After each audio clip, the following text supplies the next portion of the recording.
হাতে একদম সময় নেই, অথচ একটা কিছু বানাতেই হবে, তাতে বাচ্চার টিফিন হোক বা নিজেদের খাওয়ার জন্যই হোক। তো তাহলে চলো দেখে নাও আমি বানাচ্ছি আজকে একদম কম সময়ের মধ্যে বাসন্তী পোলাও।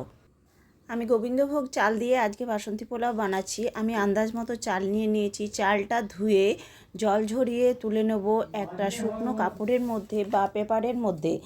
এমনভাবে শুকাতে হবে চালটা যেন চালটার গায়ে একদম জল না থাকে।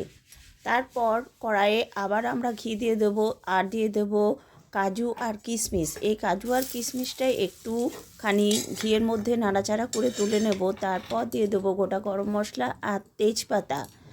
তারপর আমরা ওই যে চালটা মাখিয়ে রেখেছি পোলাওয়ের জন্য, সেই চালটা দিয়ে বেশ খানিক্ষণ নাড়াচাড়া করব। যখন দেখব একটুখানি পটপট আওয়াজ উঠছে, তখন আমরা দিয়ে দেব গরম জল। গরম জলটা দিয়ে তারপর ওই যে ভেজে রেখেছিলাম কাজু কিশমিশটা, সেগুলো দিয়ে দেবো।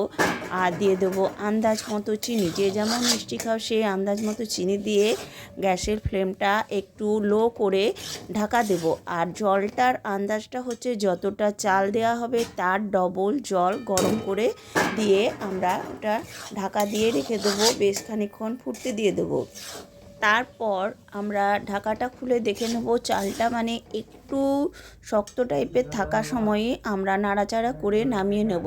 তারপর ঠান্ডা করে নেব। ঠান্ডা করে নেওয়ার পর একদমই তৈরি হয়ে যাবে ঝরঝরে বাসন্তী পোলাও। তারপর আমরা এটা প্রথমে তো রান্না আমরা চোখ দিয়ে খাই।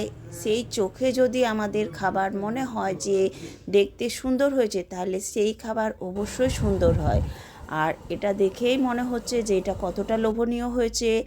অবশ্যই তোমরা একবার হলেও এইভাবে বানিয়ে দেখো, তোমাদেরও এরকমই ঝরঝরে একদম বাসন্তী পোলাও তৈরি হবে।